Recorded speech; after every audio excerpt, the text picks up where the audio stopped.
Good morning, everyone. Thank you very much, Senator Cleveland. Uh, this morning, I just want to give an update as to where we are in terms of Eastern Westmoreland and what has been done and what we are recommending to be done. So, Eastern Westmoreland is where you would find New Hope, which is where landfall was made. And I believe it is the only constituency where the eye of the storm went across all of the constituency as a Category 5 hurricane. It left a trail of devastation and disaster. And we have estimated that approximately 5,000 houses have been totally destroyed. I'm not referring to houses that were damaged. I'm talking about those that are totally destroyed, just rubble remaining. We have countless others that suffered significant damage, moderate damage, and mild damage to the infrastructure. In terms of churches, schools, police station, health centers, all of those were also severely damaged and non-functional in the immediate wake of the hurricane. This, I believe, makes us one of the hardest it is. And currently, there is a need for urgent intervention, especially in the area of housing and temporary housing solution for the residents. The response has been inadequate, delayed, and sometimes even inappropriate in my mind.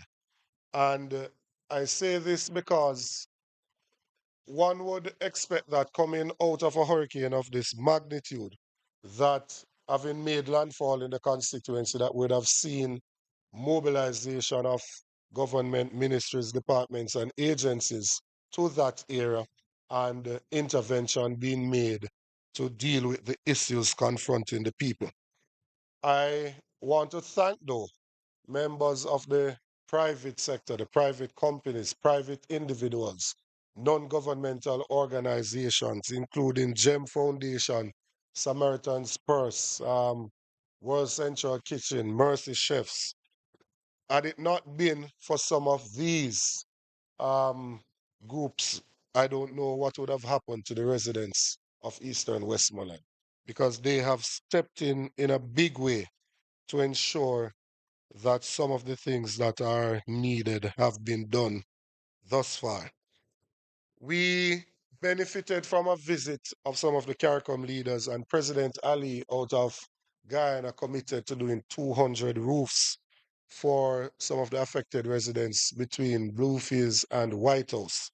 And in putting together the meeting to JDF and Ministry of Labor and ODPEM called the meeting, they said they wanted to welcome the two members of parliament. Now, there is no constituency in Jamaica that actually has two members of parliament at once. And what I find uneasy about this situation is the comfort in which the government is inserting their political operatives in the response mechanism and bypassing, circumventing the elected officials. I represent all of the constituents of Eastern Westmoreland. I have absolutely no interest in how they voted. This is a humanitarian crisis. It is not a political matter. And as elected officials, we have to be involved and consulted in the process because we know the communities, we know the areas, we know the people. Even in relation to the distribution of aid, to just have the JDF alone going into a committee, into a community, is not sufficient because they won't know the lay of the land, they won't know the residents, and as such, that has left a lot of gaps. So I want to point out specifically some things now. Shelter. The shelters that are in the constituency, they have been inappropriate from the beginning and they continue to be inappropriate. There isn't a bed or a cot or anything in any of the shelters. To be frank, there are persons that are not even aware that some of the shelters are still open with over 20 persons in each one of them. And that means if you're not aware, you couldn't possibly be making any provisions for the residents within those shelters. The persons who are in the shelters are obviously the most vulnerable. They don't have anywhere to stay, they don't have any relatives to stay with, and that's the reason why they're at the shelter. And I realize that the Ministry of Education has also taken on an initiative to reopen schools as soon as possible, which I support because we want to decrease the learning loss. But in moving the persons from these shelters, majority of which are schools, so that school can reopen. Certainly, we can't just move them without making provision for them to stay elsewhere. In terms of emergency evacuation and shelter, housing of these persons, we have not seen any of those tents that are supposedly in the country that should be made available. I'm told that it was said in the Senate on Friday that tents went to Dayton, Campbell, unless there is another Dayton, Campbell that represents somewhere in Jamaica. It's certainly not this one. I have not been made aware of any tents.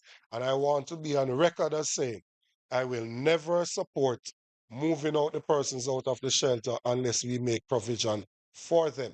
I will block it myself personally. That is inhumane. And we have to do better. So, yes, we want the schools to open, but we must make adequate provision before we move the persons out of the shelters. We have, in looking at how we respond to the housing crisis, there are still persons that are under tarpaulin, still persons that are on a sheet of zinc. You still see mothers and children just on a sheet of zinc or on a piece of tarpaulin, right? There are still houses without tarpaulin that are yet to be covered. I have so far been told of allocations to the constituency, $3 million for cleaning in the prep work before the hurricane came. And that is after we made advocacy for some allocation because initially we were told that Western Jamaica is not a priority and there was no allocation. Then there was an allocation of $1.5 million that was made twice. So that's another $3 million. That was to get care packages and tarpaulins. Now, if you get a care package and you put $5,000 worth of supplies in it, that would only get you 600 care packages for a constituency with over 40,000 persons. Then there's an allocation of $10 million for housing. And I've said it elsewhere that the Welcome to Montego Bay sign is $17 million. And we are given an allocation of $10 million in a constituency where 5,000 homes were totally destroyed. It is totally insufficient to meet the need that is there. And there is $3 million to RADA, which we have not been able to access as yet. That for a constituency where landfall was made, that has the majority of deaths, that has several persons still in shelters, several persons homeless, 5,000 houses destroyed, it's totally insufficient in terms of governmental response to the crisis that is there. We have been able, through Samaritan's person, I want to give Minister Tufton credit because despite our history of having confrontations in the parliament, he's the only minister of government that has informed me of his visit and involved me in his visit to the constituency. Others have said they're coming, but they have not actually made an attempt to ensure that we can actually um, connect whilst they are within the constituency. Their Starling seems to malfunction when they are in Eastern Westmoreland. But we've been able to set up a field clinic in White House, and GEM Foundation has been able to re-roof the health center in Betheltown, White House, and in Darliston, and thus we're able to offer some medical care. There's still a significant gap and MP Dawes is here that will speak to some of the health-related concerns, but there's still a significant gap where healthcare is concerned. And even just the disposal of human waste, it can't be that difficult for a country to put some portable toilets in a constituency that has been devastated. So at least we can discard of human waste in a safe and appropriate way. The distribution system that is there is also dysfunctional. We cannot have persons just driving into a constituency and just going randomly into areas without no form of logistics workout. There needs to be a contact point in each division. We are not trying to commandeer what people are bringing. I'm not saying to persons you can't take things to your community or to your family. I'm simply saying that we should know so we don't have duplication of the efforts.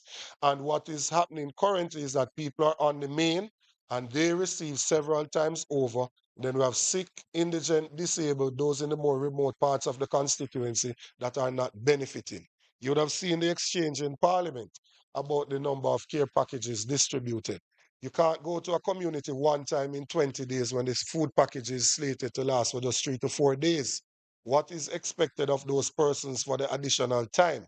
Right? So there needs to be a proper structure that is placed that ensures that relief item can go to those areas. We've proposed the Adopt a Family initiative to give accommodation to some persons using containerized housing. And I want to thank the persons who have contributed to that thus far.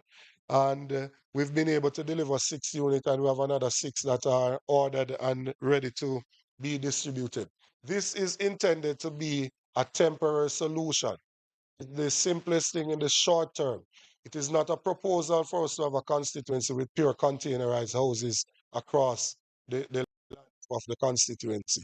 We want the situation in Westmoreland in terms of land tenureship to be regularized. We had put a proposal on the own government land to move it from 6 years to 25 years. That's something that the government should immediately take on, right? To ensure that we can give the lands to the persons and that they can, some of them can build their own structures that can withstand hurricane. And the government as well should look at low income solutions on government lands for these persons. The aim is not to have board houses being rebuilt because that's an invitation for a second disaster. The CEO of JPS was with us a few days ago, and he stated that the videos and the pictures don't do justice, and that it is total devastation, and it's time to rebuild the infrastructure.